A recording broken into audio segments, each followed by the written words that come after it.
Hi, my name is Thomas Astarita. The date is June 21st, 2017, and this video is on Article 1 of the Constitution. Now, before I go into this, I'm going to give you a synopsis of the Preamble, which is the introduction to the Constitution and is synonymous for the purpose of the Constitution. And there are four main parts to it. It is to establish justice, provide for the common defense, promote the general welfare, and to secure the blessings of liberty. Now, the U.S. Constitution is the oldest and shortest constitution of any major government today, and it only includes about 4,400 words. Now, Article 1 has 10 sections in it. It is the longest article in the Constitution. It makes up about half the Constitution, and it details the legislative branch. Now, Article 1, Section 1 of the Constitution is pretty simple. It established Congress as the House of Representatives and the Senate. The Latin term for this is bicameral, meaning two houses. This was done through the Connecticut Compromise, which I described in my last video. Now, Article 1, Section 2 of the Constitution outlines the qualifications for members of the House of Representatives. They serve a term for 2 years. They must be 25 years old. They must be residing in the state they're running to be elected in for 7 years. And they must be a current inhabitant of that state. Section 2 also includes the 3/5 compromise and states that the House of Representatives can impeach the president and that the members of the House of Representatives are directly elected by the people. This is an example of direct democracy. Fun fact, democracy is never stated in the Constitution. Section 3 involves the Senate and states that the Senate, they have 6-year terms. They must be 30 years old, a citizen of their state for 9 years, and must be a current inhabitant of the state. Senate members have staggered terms, which means that 1/3 of the Senate is up for re-election every 2 years. Previously written in the Constitution, the Senate members were elected by state legislators, but this was redone in the 17th Amendment, which made them directly elected by the people. Section 3 established the Vice President as the President of the Senate and also created a President pro tempore who works in the Vice President's absence or when the Vice President takes over the President's job. Now, although the House of Representatives can impeach the President, the Senate tries this impeach with a 2/3 majority. Section 4 is pretty simple. It states that states hold elections and that Congress must meet at least one time a year.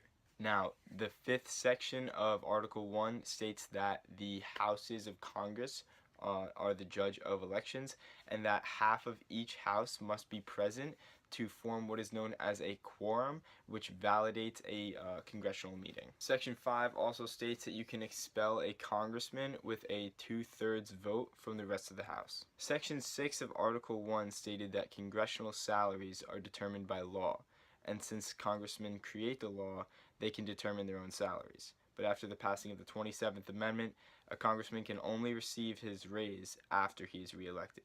And by he, I mean, of course, he or she. Also, Section 6 states that congressmen on their way to, in, and on their way out of Congress are not allowed to be arrested for any crimes except treason, felony, or breach of peace. Also, a congressman is not allowed to hold any other office as it would be a breach of the separation of powers. Section 7 has to do with bills, and the House of Representatives is the only house in Congress who can start a revenue bill.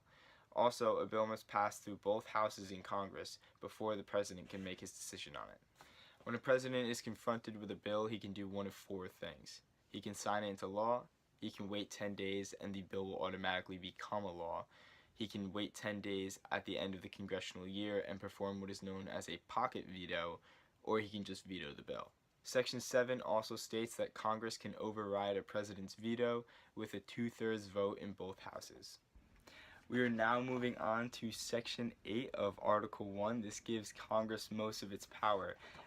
This section gives Congress the power to tax, borrow money, create a national debt, regulate commerce, create nationalization rules, coin money, punish counterfeiting, establish post roads and post offices, promote the science and arts, create inferior courts like the federal courts, declare war, raise and regulate an army and a navy, repel invasions, create a capital, and it established the necessary and proper clause, also known as the elastic clause.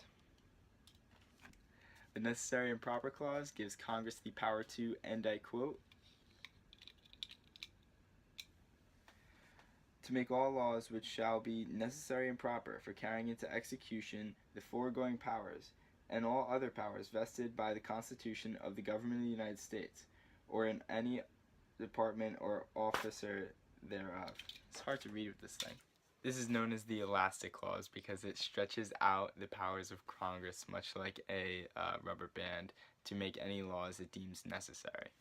Moving on to Section 9 of Article 1, this actually began with a slave tax, but that was nullified by the 13th Amendment.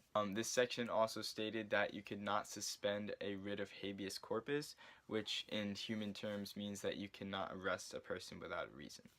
Section 9 also banned Bill of Attainder laws, which declared a certain person or a certain group guilty of a crime without a trial. This also bans ex post facto laws. An ex post facto law is any law that makes illegal an act that was legal when committed.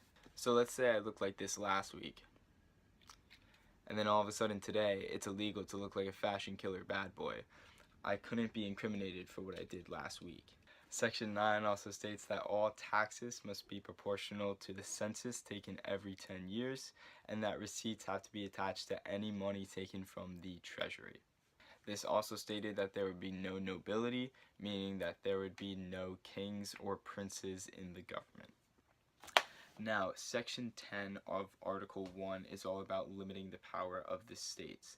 States cannot make treaties, coin money, emit bills, pass a bill of attainder, or post ex post laws. They cannot have tariffs on imports or exports, and then they cannot declare war with other countries or other states. And that wraps up Article 1 of the Constitution. My name is Thomas Astarita, and thank you very much for listening.